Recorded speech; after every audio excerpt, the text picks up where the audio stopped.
지난주는 바다에서 올라오는 짐승이 있었는데 이제는 땅에서 올라오는 짐승을 우리가 보게 됩니다. 우리 먼저 한번 생각해 볼 거는 우리 사람들에게 이 종교성이 있지요. 근데 종교성이 있든지 아니든지 간에 우리가 복음을 이제 받게 되었는데요. 이 종교는 우리의 그 사람을 바꾸려고 애를 쓰는 겁니다. 그래서 뭐 절에 있든지 성당을 다니든지 교회를 다니든지 철회하든지 그 사람을 자꾸 바꾸려고 그래요. 누가요? 내가. 근데 그 사람이 바뀌지느냐? 안 바뀝니다. 이런 표범이 아무리 이 세탁기를 세제를 가지고 피부를 닦으려 해도 표범 피부가 어떻게 돼요? 안 닦여요. 그냥 괜히 빛만 나지. 그런데 이 복음은 속 사람을 바꾸는 겁니다. 속 사람이 변화되는 거지요. 그래서 여러분 이 종교 생활을 하게 되면 어떤 일이 벌어지는가 하면 이런 경험하겠습니다만은 굉장히 갈등이 많습니다. 굉장히 갈등 속에 빠지게 되고 그리고 그 사람으로 이렇게 지내게 되면 굉장히 늘 죄책감에 시달립니다. 내가 잘못했구나. 또 내가 실수했구나. 나는 왜 안 되지? 나는 왜 남들을 보면 바뀌는 것 같아. 왜 나는 안 바뀌지? 이러면서 갈등을 합니다. 그리고는 그 사람으로 나아갈 때 오는 게 뭐냐? 굉장히 눌립니다. 이게 짐이 되는 거죠. 교회 광고 하나도요. 들으면 눌려요. 짐이 돼요. 왜 해야 되는데 그게 나한테 짐이 돼요. 근데 속 사람이 변화가 되면 어떤 일이 벌어지게 되냐니까 나의 그 사람이 그 사람을 속 사람이 지배합니다. 그러니까 속 사람의 지배를 받는 게 복음인데 종교는 그 사람으로 주의 일을 하려고 그러고 헌신하려고 그러고 봉사하려고 그러니까 갈등이 생기고 죄책감에 시달리고 눌리는 이런 가운데 있는데 속 사람의 변화가 일어나면 그 속 사람이 그 사람을 지배하는 이런 일이 벌어지면서요. 이 그 사람이 지배가 되니까 내 속에 있는 이 속 사람에 있는 생명이 이제는 나옵니다. 생명이 이제 나오게 되는 일이 벌어지게 되면서 이제는 속 사람이 변화되었기 때문에 그 사람의 이 지배를 당하게 되고 그러면서 신앙생활이 이걸 이렇게 해야 맞겠네, 그죠? 신앙생활이 굉장히 평안합니다. 그리고 이렇게 눌려 있으니까 참된 이 하나님의 능력과 이런 것들이 없다 보니까 그 모든 게 무기력해요. 그래서 무기력하기 때문에 사람이 약할 때 이렇게 힘없이 다닐 때 잘 다치지요. 어디 툭 걸리고 이렇게 막 넘어지고 하잖아요. 왜 내가 무기력해지면 남의 말에 쓸데없이 상처도 잘 받고 다녀요. 그렇게 교회 생활을 거의 상처받고 다니는 유달리 여러분 상처를 잘 받는 이들은 상처 주는 사람도 있지만 자기가 약하다는 뜻입니다. 자기가 약하면요 별간 일도 상처받아요. 무심코 쳐다보는 것만 해도요 나를 깔보네. 누가 한마디 이렇게 지난 말씀드렸잖아요. 집사님 반지 참 예쁘네요. 이렇게 이제 이야기를 해줬어요. 신방을 이렇게 가는데 이제 권사님들도 타고 집사님도 타고 뭐 본고에 한 10명이나 갑니까? 그런데 집사님이 딱 앉아 있는데 반지를 보고는 어떤 권사님이 참 반지 예쁘네요. 이렇게 이제 말을 했는데 그 이야기를 듣고 그분이 내면에 상태가 좋으면 반지 예쁘지요. 우리 남편이 사줬는데 혹은 뭐지 그거 했는데 잘 어울립니까? 이렇게 말할 수 있는데 이분이 어떻게 반응하냐? 나는 반지도 못 끼나? 이 말이 뭐죠? 평소에 무시당했다는 표현이에요. 아니, 똑같은 말이네. 그러니까 신방 가는데 뭐 분위기가 어색하게 돼버린 거야. 그때 이제, 우리 내면에 무기력한 사람은요, 별말 아닌 말도 상처를 받아요. 무시하네. 나를 깔보는구나. 나를 업신여기는구나. 이래가지고 굉장히 분위기가 어색했던 기억이, 그게 벌써 한 20년, 30년 됐는데도 제가 굉장히 내리에 오랫동안 이렇게 박혀 있는데요. 이게 그 사람으로 살다 보니까 뭔가 갈등하고 죄책감 시달리고 눌리고 무기력하고 이런 가운데 있는데, 이런 속 사람이 변화되어지게 되면 우리 그 사람 이러니까 무슨 뭐 사람을 뭐 껍질을 벗기느냐 그 말이 아니라 그 사람이 여전히 있어요. 있는데 속 사람이 변화되니까 속 사람의 지배를 당하기 시작하니까요. 예를 들면 내가 노래를 잘 불러요. 그런데 그 사람으로 종교인으로 노래를 부르면요, 어느 날 찬양 드리는 것도 싫습니다. 막 귀찮아요. 힘들어요. 찬양 잘하는 그 사람이에요. 노래를 잘해요. 아주 가수처럼. 그런데 이 사람이 속 사람이 변하면요, 자기가 가지고 있는 그 사람, 노래 잘하는 그 사람이 하나님께 쓰임받기 시작해요. 똑같은 노래인데도 종교적으로 노래 부르는 사람이 있고요, 속 사람이 흘러나옴으로 그 사람이 지배당해서 노래하는 사람이 있어요. 여러분 그런 경험 안 합니까? 똑같이 찬양을 하는데도 애나 어른을 보면요, 입만 끔벅끔벅 하면서 있는 사람도 있잖아요. 그게 뭐죠? 그 사람이 부르는 찬송이에요. 이제 그 사람은 뭘 해도 중심에 흘러나오지 못하고, 그래 그 사람을 바꾸는데, 이제 이게 속 사람이 지금 이렇게 감옥에 갇혀 있잖아요. 내 속 사람이 감옥에 갇힌 상태에서 그 사람으로 살려고 하니까 힘드는데, 이 속 사람이 변화가 되므로 내 그 사람을 지배하게 되고 참 평안을 누리고, 그리고 희한하게 매사에 항상 힘이 있습니다. 이 말은 육신적으로는 약할 수 있지만 뭐든 하는 일에요, 항상 생기가 있어요. 뭐든 하는 일에 늘 긍정적이고 그냥 해보자가 아니라 늘 하나님 주시는 기대 속에서 있는 생기가 있는. 여러분 사람들 만나서 무기력한 사람 만나가 있으면요, 우리 쉽게 말하면 뭐지 됩니까? 대부분 힘이 빠져요. 생기가 또 돌아오면 어떻게 되죠? 같이 힘을 얻어요. 그래서 양로원이나 이런 데 갈 때요, 양로원에 갈 때 이제 예배를 드린다든지 이리 가면 노인들은 젊은 우리가 가면 굉장히 좋아해요. 처음에는 왜 좋아하는가 했더니 나중에 보니까 이 젊은 사람의 생기가요, 노인들에게 영향이 주는가 봐.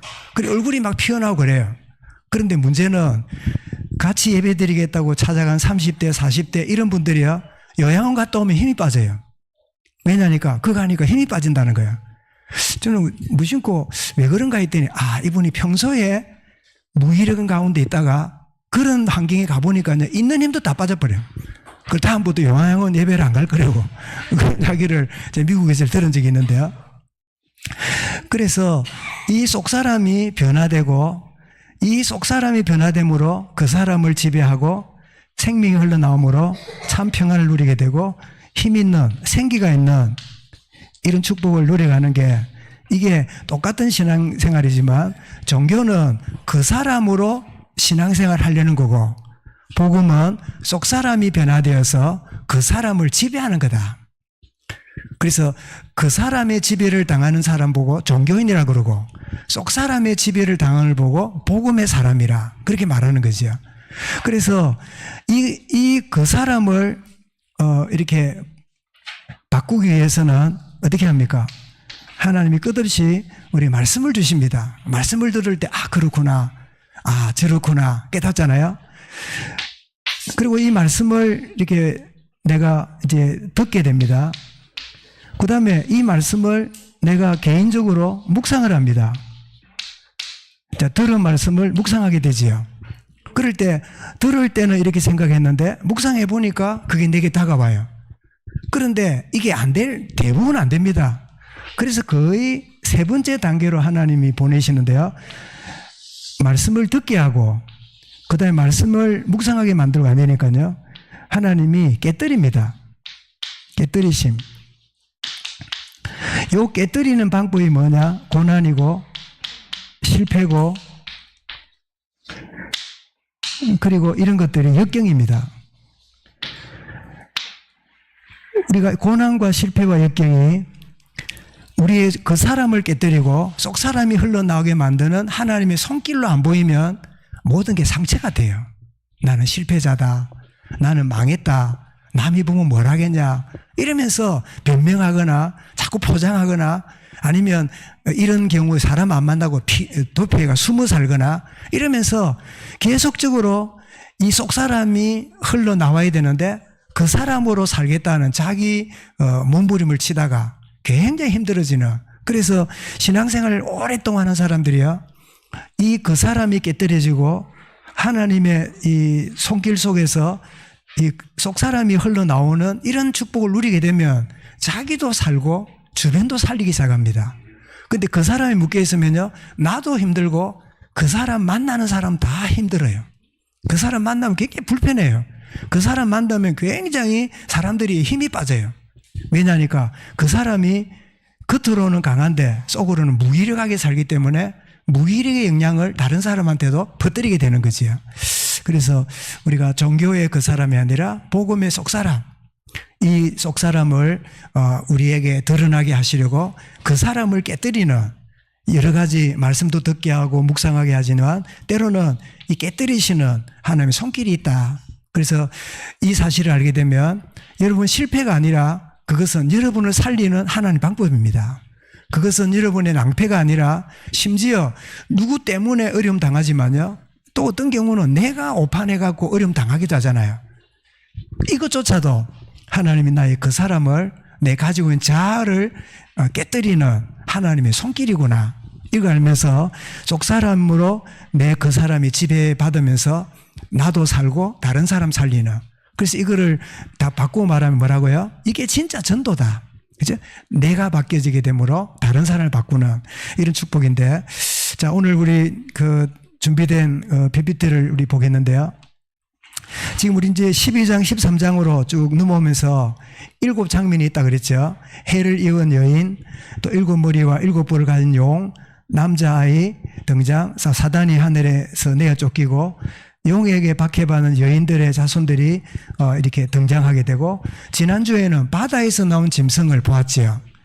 이제 모습이 뿔이 7개고 머리가 뿔이 10개고 머리가 7개고 용의 권세를 받고 죽었다가 되살아남으로 경배를 받고 경배하지 않는 성도들을 이제 순교, 인내와 믿음이 있게 만드는. 그런데 오늘 이제 읽은 말씀에는 바다에서 올라온 짐승이 있은가 했더니 땅에서 또 짐승이 올라옵니다. 올라오는데 좀 이따가 보겠습니다만은 바다에서 나오는 짐승을 뭐로 의미하느냐, 정치를 가지고 세상을 지배하는 사단이 가져다 준 권세라면, 땅에서 올라오는 짐승은 뭐냐, 권력자에게 아부하는 종교인들이 일어나서 그 정치인들의 권세를 받아가지고 이렇게 종교를 지배하는 그런 또 다른 형태다. 그러니까 앞에 바다에서 나오는 거는 정치계를 지배하고, 이 땅에서 나오는 짐승은 정치계의 힘과 능력을 덧입고 이 땅을 종교적으로 지배하는 이런 이제 쪽으로 보는데, 실제로 여러분 러시아가 우크라이나를 칠 때 그때 제일 먼저 지지했던 이 러시아의 조직이랄까 단체가 어딘지 아십니까? 예, 러시아 정교회입니다. 러시아 정교회 수장이 찾아가서 푸틴에게 안수하면서 이 악의 전쟁에서 승리가 있기를 축원합니다. 이렇게 할 만큼 그 푸틴하고 러시아 정교회, 이제 로마 교황하고 비슷한 단체인데요, 그 축복하고 있으니까 이 얼마나 이런 끔찍한 일입니까? 이 정치의 힘을 덧입은 종교인들이 오늘 세상에서 알게 모르게 활동을 하고 있는 걸 보게 되는데, 이런 일이 있다는 것을 전제로 하고 좀 살펴보겠습니다. 자, 땅에서 이제 올라오는 짐승이 이제 등장합니다. 예, 땅에서 올라오는 짐승. 여러분 참 놀랍습니다. 모양이 어떻지요? 어린 양 같은 두 뿔을 가지고 말을 하는데 용처럼 말해요. 용이 뭐예요? 사단이지요. 가증한 존재입니다. 거짓 선지자가 이런 모습이죠. 그리고 계시록 16장 13절에서 이렇게 말씀하고 있습니다. 읽어봅니다. 또 내가 봄에 개구리 같은 새 더러운 영이 용의 입과 짐승의 입과 거짓 선지자의 입에서 나오니. 그래서 바다에서 나온 짐승이 정치로 세상을 통치했다면 지금 나오는 땅에서 나오는 짐승은 종교를 통해서 사람들의 마음을 지배하는 이런 또 다른 이제 짐승인데, 그래서 이거를 제가 찾아보니까 그림이 나옵니다. 여기는 뭡니까? 이제 용을 이렇게 그린 거지요. 근데 자세히 보니까 이 바다에서 나온 짐승이 사자머리 같고 고운 발 같고 그다음에 표범의 이 그 모습, 이 세 가지로 제국 3제국이 나오는 걸 말씀드렸죠. 그래서 이것들이 등장하지만 배후에는 뭡니까? 용이 이들에게 권세를 주는, 지난번 한 거를 한번 그림을 다시 한번 본 겁니다. 자, 그랬는데, 자, 땅에서 올라온 짐승을 보겠습니다. 자세히 보세요. 지금 이게 무슨 모습입니까? 양이잖아요. 근데 양의 뿔이 났는데, 이거 이상 안 합니까? 양 뿔이 요래 생겼습니까? 양뿔은요, 박는 놈이 아니기 때문에 구부러졌어요. 이렇게 좁히도 안 합니다. 그 양이 뿔이 있습니다. 그런데 목소리가 무슨 목소리예요? 용의 목소리예요. 이 거짓 선지자의 모습이에요. 겉은 거룩한 주의 종이지만 그 하는 일은 뭐예요? 사단의 도구가 되어 있는 거예요. 말하자면 대놓고 할 때 우리 사이비 이단들 이들의 모습이죠. 자, 더 보겠습니다. 그런데 자세히 보세요. 자, 양의 탈을 쓰고 있는데 속은 뭡니까? 늑대 이리 모습이지요. 그러니까 양의 탈을 쓴 이리 같은 이런 모습이라는 거죠. 그런데 이게 알고 보니까 지가 하는 게 아니라 그 배우가 있습니다. 보십시오. 자, 첫 번째 짐승이 용이 권세를 주어서 사자, 표범, 곰 같은 이런 짓을 하면서 나와서 정치적으로 막 세상을 휘어잡았잖아요. 두 번째 나왔는데 뭐가 나옵니까? 예, 양이긴 한데 이 늑대, 양털을 덮어 써 있는 용, 사단의 이 모습으로 종교를 지배하는, 그래서 결국은 눈에 보이지 않지만 이 용이 온 정치와 종교를 지배하는 이런 일들이 일어남을 요한에게 보여주고 계시는 거지요. 예, 그다음 보겠습니다. 자, 이 짐승이 나와가지고 뭐하냐? 땅 이러면 전 세계 종교에 짐승을 영향을 주는데요. 첫 짐승은 정치기회라 그랬죠. 이 짐승의 결국을 성경은 이미 말하고 있습니다. 요한 19장 6절에서 읽어봅니다. 짐승이 잡히고 그 앞에서 표적을 행하던 거짓 선지자도 함께 잡혔으니 이는 짐승의 표를 받고 그의 우상에게 경배하던 자들을 표적으로 미혹하던 자라. 산채로 이왕불 불못에 던져지고. 이 땅에 올라온 짐승이 뭐 한다고요? 기적과 능력과 대단한 일을 일으킵니다. 심지어 하늘에서 불이 떨어지게 만드는 그런 짓도 해요.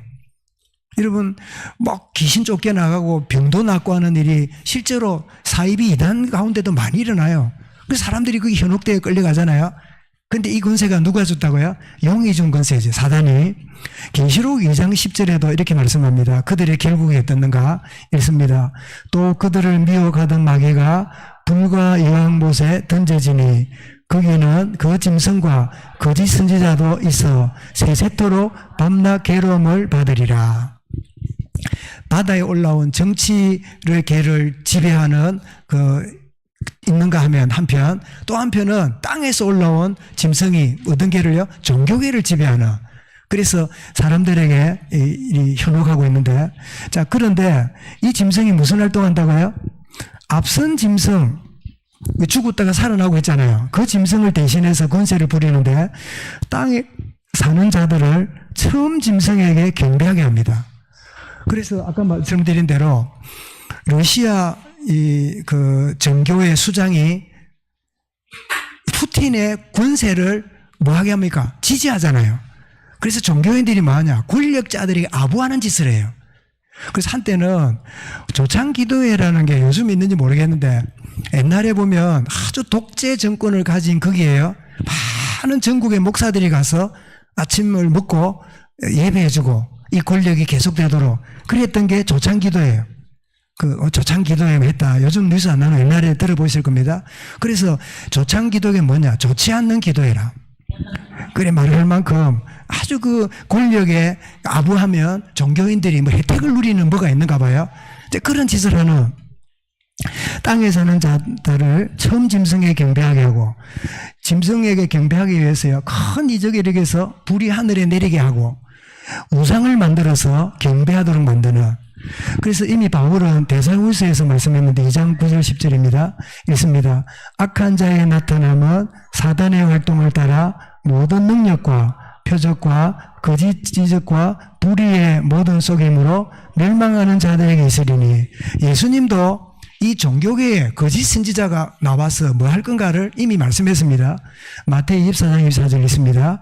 거짓 선지자들과 거짓 선지자들이 그리스도인들이 일어나 큰 표적과 기사를 보이어 할 수만 있거든 택하신 자들도 미혹하게 하리라. 그래서 여러분 지금 제일 한국에 영향력 주는 이단이 신천지라 그러죠. 신천지가 제일로 공격 목표를 삼는 데가 어딘지 압니까? 교회고, 교회 중에도 누구 어디예요? 장로교예요. 왜냐하니까 장로교가 모양은 굉장히 경건한데 속이 허한 교인이 많아요. 겉으로는 굉장히 경건한데 내용에 무일한 교인이 많아요. 그러다 보니까 이 계시록을 잘못하면서 겁을 주면서요 확 끌어가는 그런 경우들이 많아요. 어떻게 해요? 거짓된. 그러면서 동시에 거부하는 일부의 사람들을 어떻게 합니까? 박해합니다. 짐승의 우상에게 생기를 주어서 말을 하도록 만들고요. 짐승의 우상에게 경배하도록 만드는데 그래서 이 경배를 하도록 어떻게 하냐? 정치적으로 법제화 시킵니다. 안 하면 안 되도록. 그죠? 이런 우리나라에 그 뭐 공무원 시험이다 자격 시험을요 거의 주일날 쳤어요. 그래가지고 크리스찬 청년들이 주일날 시험을 거부하고 이렇게 통과를 못하는 아픔을 많이 겪었어요. 그런데 이제 놀토가 생기면서 거의 자격시험 이런 거를요 주일 안 하고 토요일 이런 날로 바뀌었잖아요. 우리는 이제 기도응답으로 보지요. 법제화 되니까 이 신앙의 자유를 누리게 되잖아요. 그런데 점점 가면 갈수록요 법제가 바뀌어지기 시작하면 어떻게 됩니까? 목사가 지금 이제 야당이 3분의 2가 안 된 게 참 은혜인데 그래도 이것들이 이런저런 모양으로 작업을 해가지고 소수 차별하면 안 된다. 법을 통과시키게 되면 어찌 됩니까? 목사가 동성애는 죄입니다 하면요 고발당해요. 법적으로. 그래서 법적으로 가서 처벌을 받아야 돼요. 그럼 어찌 됩니까?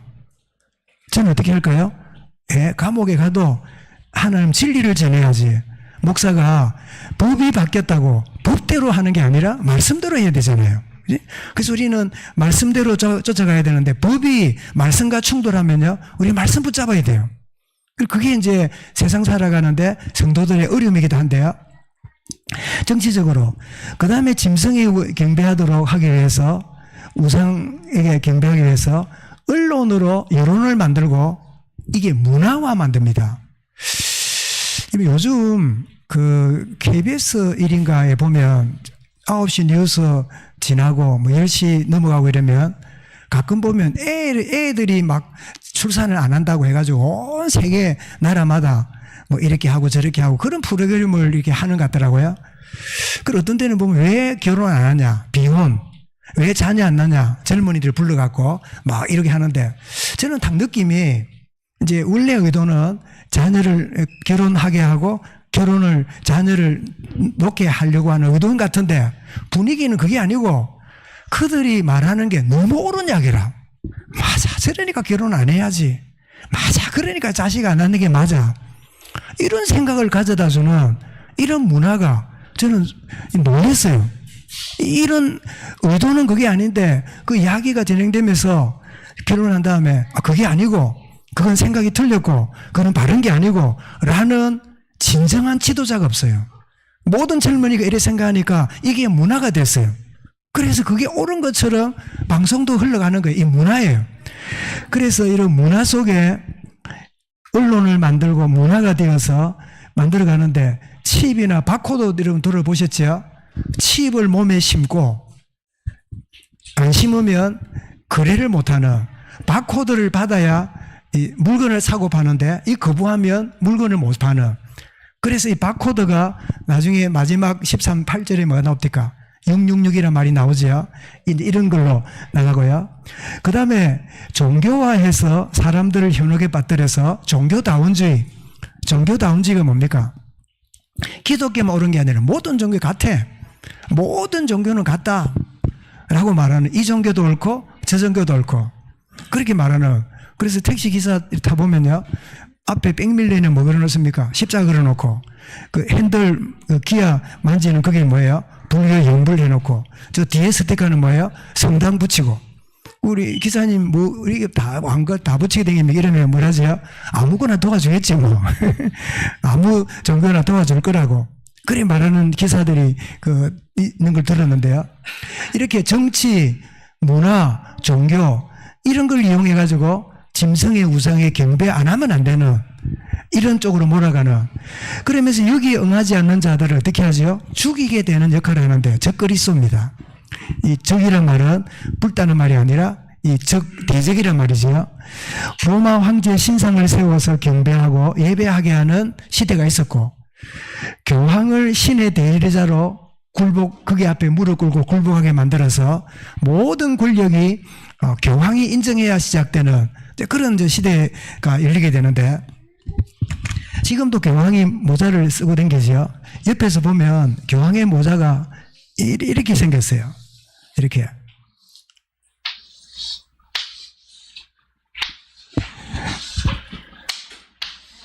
뭐 그럴듯해 나왔다, 그죠? 이게 뭐냐? 천상의 권력이에요. 이 두 번째 뭐냐? 지상의 권력이에요. 세 번째 뭐냐? 지하의 권세예요. 하늘과 땅과 지하의 권세를 다 가지고 있는 자가 누구예요? 교황이라는 거예요. 이게 자기가 주장한 게 아니라 천주교 교리 안에 그게 있어요. 교황의 말은 오류가 없다. 그렇게 할 만큼. 그래서 보이지 않는 하나님이 이 땅을 지배하도록 하나님 대리자로 보냈는데, 그가 누구냐? 그가 교황이라는 거예요. 그 참 놀란 일이지요. 그래서 여러분 가톨릭 신부를 보고 뭐라 합니까? 신부가 뭐지요? 하나님 신자에다가 아버지 붙자잖아요. 그래서 기도도 교인이 하는 게 아니라 신부한테 대신 기도를 부탁해야 하나님께 기도가 올라가요. 이제 무당 같은 일이죠.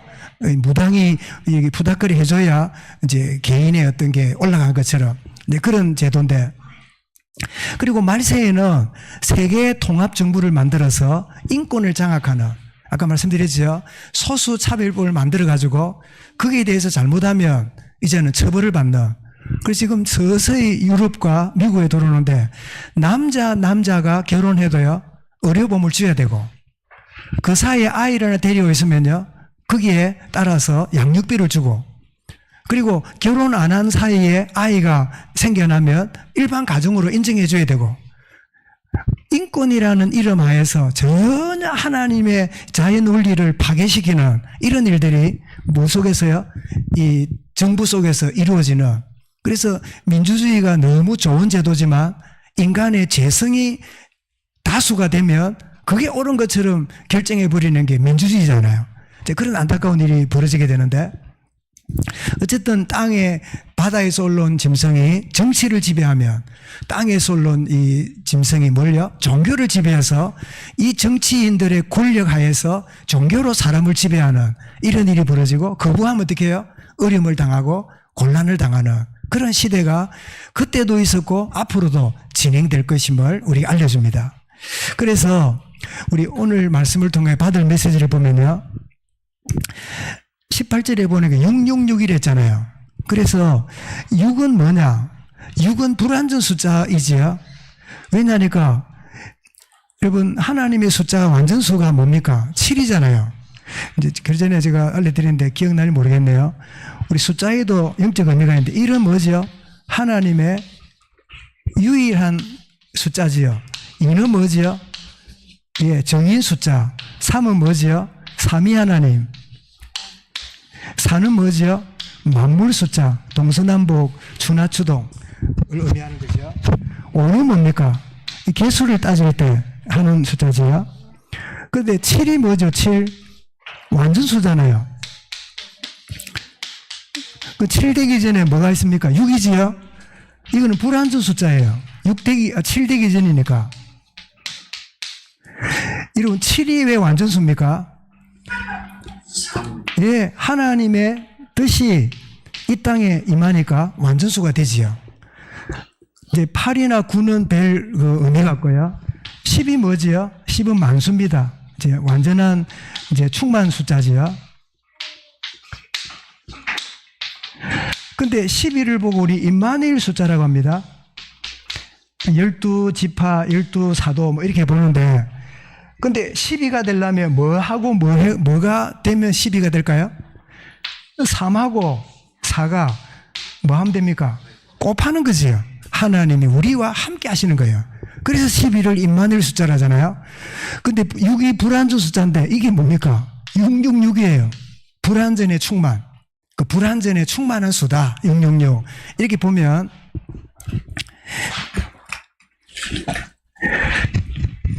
이제 하나님의 뜻을 완전히 그 완전함을 방해하는 이제 그런 이제 숫자인데, 그러면 666 이럴 때 누구를 가르치는가? 무엇을 가르치는가? 근데 글자에는 숫자가 있습니다. 숫자가 있는데 바울이 요한이 그때 당했던 그 시대 로마 황제 네로가 영어로 네론인데 N-E-R-O-N 이걸 숫자가 하나씩 있는데 합쳐보니까 666이라는 거예요. 여러분 한때는 제가 286부터 컴퓨터를 이렇게 쓰다가 계속 386, 486 막 이렇게 이제 진행했는데, 그때만 해도 뭐가 대세였냐니까 666이 컴퓨터가 COMPUT 이게 ER이 뭐냐? 666이래요. 합해보면 666이라. 컴퓨터 쓰면 666이라고 못 쓰게 하는 일이 막 있었어요. 막 들어보셨을 거예요. 시대마다 66 숫자를 올려주는 인물, 물건 이런 게 많이 나왔습니다. 중세에는 이 교황이라고 하는 이 그 단어도 숫자가 있는데 따져보면 666이에요. 그리고 말세가 되면, 그래서 하늘과 땅과 지하의 권세를 지냈댔잖아요. 말세가 되면 전 세상 통치하는 적그리스도 일어나는데, 그래서 666 할 때 딱 정해가고 이거는 네로를 말한다, 컴퓨터를 말한다, 교황을 말한다 로 할 게 아니라 시대마다 적그리스도가 등장하는데 그 상징적인 표현이 뭐예요? 그 666이에요. 복음을 방해하고 하나님의 역사를 거스리는 그 개인이나 조직이 666이다. 불완전의 충만.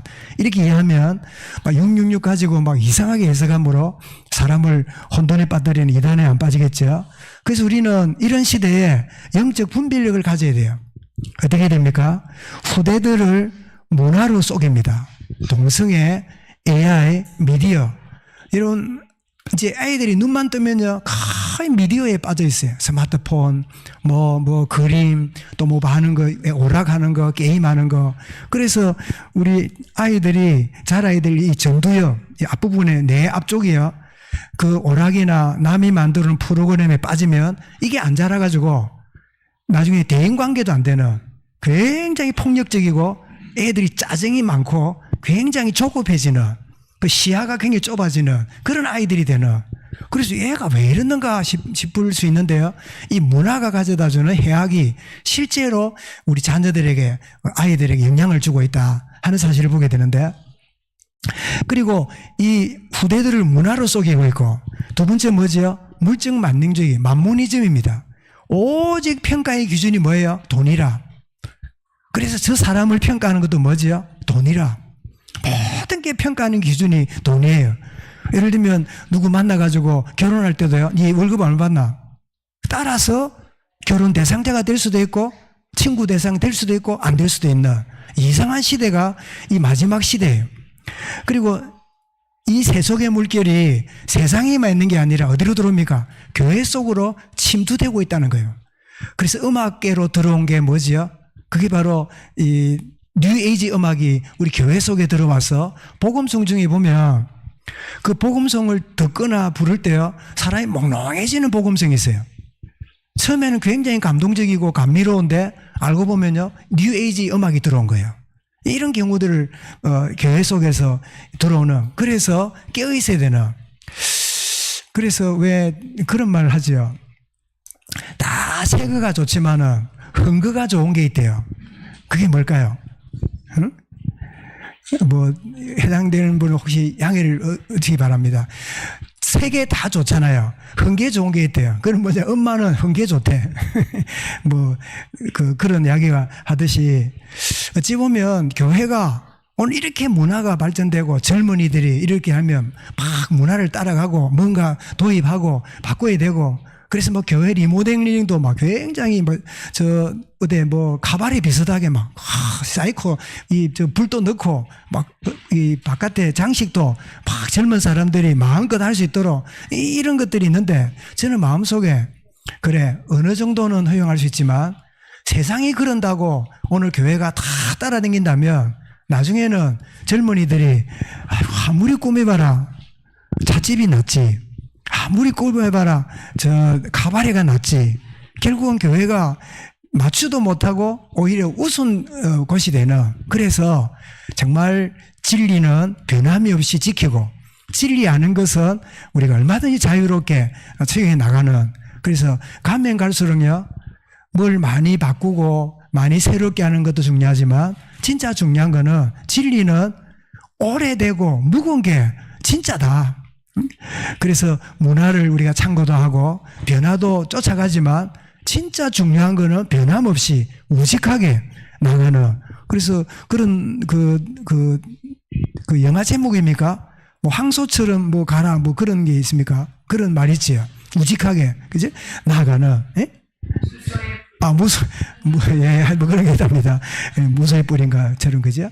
그래서 제가 마지막으로 적그리스도란 말이 성경에 4구절이 나오는데요. 전부 다 요한 1서 2서에 다 나와요.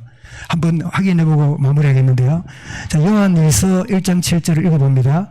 미혹하는 자가 세상에 많이 나왔나니 이는 예수 그리스도께서 육체로 오심을 부인하는 자라. 이런 자가 미혹하는 자여 적그리스도니라. 예수님이 신성만 있지 육신은 없다, 이런 이단이 있습니다. 적그리스도. 자, 요한 1서 2장 22절입니다. 시작. 거짓말하는 자가 누구냐? 예수께서 그리스도임을 부인한 자가 아니냐? 아버지와 아들을 부인하는 그가 적그리스도니.